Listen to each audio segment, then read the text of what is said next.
We're joined by Mr. Kayode Aderanti, Commissioner of Police, Lagos State Command, to shed some light on that matter. Thank you for coming on this morning. Thank you. Well, as shocking as that story is to a lot of people, they just couldn't fathom it. Some still wondering what exactly happened. Give us your account. How did you hear about this story, your command, in the first instance? I got this story from my DPO, around that where the couple reside. That the couple came around, that they entrusted their kids to one of their maids, a maid that they got just 24 hours earlier. And this lady just went away with these little kids, between 4 years and 11 months old. So we swung into action, and I got the case transferred to headquarters and assigned it to the Special Investigation Bureau and my SAS. Along the way, we tried to do everything possible because of the safety of these kids, so paramount to us.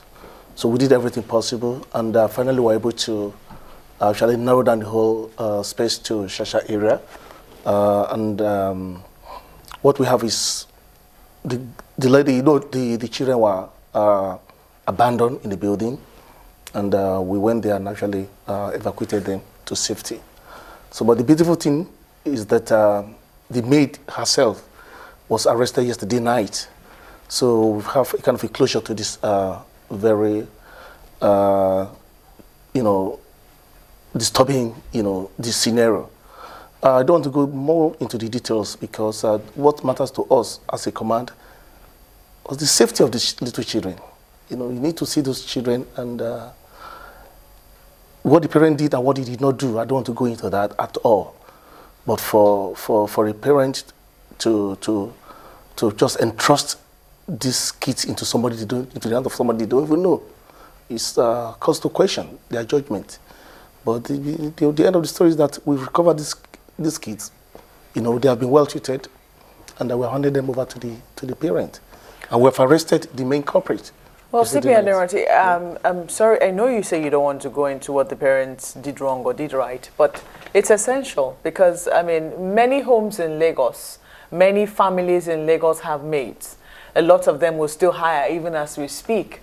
And a lot of people say, oh, that was regrettable because they went to an online platform. How could anybody have gone there? There are all sorts of conjectures, there are all sorts of...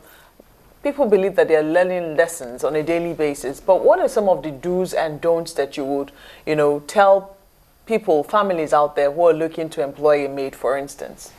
Well, I gave a kind of little kind of information in regards to what we need to do. The police is there to do all these things. When you want to employ a maid, a driver, or let's put it any domestic staff, what you need to do is to avail yourself of the services of the police, who will do the profiling, take the photograph, check his background or her background, at least to be sure that this individual that you are bringing to your home, to the comfort of your home, is someone that could be trusted. And even by, bringing those guys to the police, it's enough safeguard. That they will know that the police has their profile, their pictures, everything that's got to do with them. And this will go a long way in actually preventing this kind of thing. Like I gave about 3 instances, and we need to look into this. And I believe we, the elite, need to actually, look inward and actually do 1 or 2 things. Because most families just believe that economic consideration, that they need to work, they need to do this, and abandon their children to the care of most of these people that they don't know. I know they have to work to enable them to survive, but all the same, you need to take interest of these little kids that you brought to this world into consideration also. And because what is even happening now is most disturbing. Look at the incident we had somewhere in Aja Axis, where a very responsible woman was, strangulated, killed in a most heinous manner by somebody that she doesn't even know about. He got this individual, her cook, got her through somebody who is a Togolese. This guy is Togolese. Nothing done. And they just brought this guy into the house. And this guy has access to her room. Strangulated this woman. I'm happy we're talking about this. Otherwise, I'm sure loads of Nigerians, especially Lagosians here, don't know that they should at least employ the services of the police for profiling and background checks on these people. The mere thought of it, I'm sure, would even deter anyone who is evil towards your home. I'm trying to still wrap my hands around this particular scenario, knowing full well that this is Lagos. Have you been able to uncover how she was able to move 3 babies from one location? For those who know where Shasha is, you know that it's miles apart from where they reside.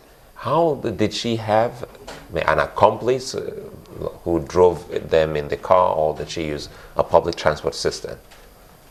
You know, it's still, we are still investigating this case. We got her just very late yesterday night. Okay, just yesterday night. Yesterday night, we got her arrested yesterday night, and we need to ask a lot of questions. But we know that it's a kind of a web of criminal gang, you know, and she's part of it. She's part of it, and we'll get to the root of the matter. Then we're going to let the public know that. You know, for parents and even homeowners and individuals employing the services of maids, cooks, and what is the in thing, especially here in Lagos? You just mentioned some foreign national. You see people bringing in these national from neighboring African countries, yes, without any background check. How can they start this process of bringing the police in before you employ services of individuals or persons in your homes or offices? No, I think it's very, very simple. You know, we have police division and area command spread throughout the state. Like in Lagos State, I have close to 120 divisions. So we are accessible to the people. Like in this area, I believe you have a police division around here. You can just take the DPO into consideration, into confidence that this is what you intend to do. I have this guy as a driver. I want to have him as a driver, as a gardener, as this, and he will do the right thing. And the process is not cumbersome. It's not. It's not. It's just like checking somebody out. But some people will say that, you know, it immediately raises suspicion and, you know, that issue of trust. You know, even when people are, even in a normal brawl, they usually never want to involve the police because they believe that by then they are escalating the trouble. You know, it's something that people can settle. Oh, why would you want to take, you know, your house help or driver to the police? They believe that it immediately shows a lack of trust on your part for who that person is. Do you think there's any other method that, you know, anyone can use to run background checks? Any softer method, so to speak? Something that will be less suspicious, as it were, of the employer and the employee? I believe police should be the appropriate place to go. You know, we are backed by law. And you can engage the private investigators, but that does not really convey that kind of the framework that you need as a person that intends to engage that individuals. I believe you go to the police, and that's what we talk about, trust. You see, we want people to trust the police. You see, when you trust the police, you have confidence in the police, you know, all these things will just flow naturally. You know, you just walk in there, see the DPO, who are responsible, well-trained officers, and confide in them. This is what you intend to do. Those little checks will save life. But the moment you take that individual, whether it's a girl, as a maid or a driver, to the police, have her fingerprint, thumbprint and everything taken, her picture and everything, you've done it. Because if anything happens, we have everything that we've got to work with. We have everything to work with. So he or she cannot escape justice, in a way. Because within 24 hours, we can get a picture on air. You know, blow it up. Ah, I know this guy. I know this guy. And that is it. And you know, the story making the round is that her services was got through an online portal. Yes. These online portal do their own background check with the police? Do they work in consonance with the police? Because if I say I want to sell my car and I put it on an online portal, it behoves the online portal to also do a background check with the police to see if it's a stolen car. And now we're talking about services of persons.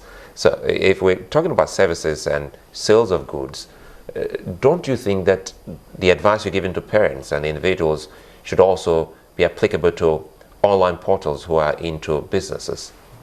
I don't know much about their operations, but I believe they have less control about who actually latch into that portal or not. I just have that ability. They don't have that control, absolute control on who actually latch in and latch out of their portal. So I believe that one should be left to the regulatory authority, to actually take a look at. But I don't think such portal should be used to actually do this kind of marketing kind of platform for housemaids, drivers here and there.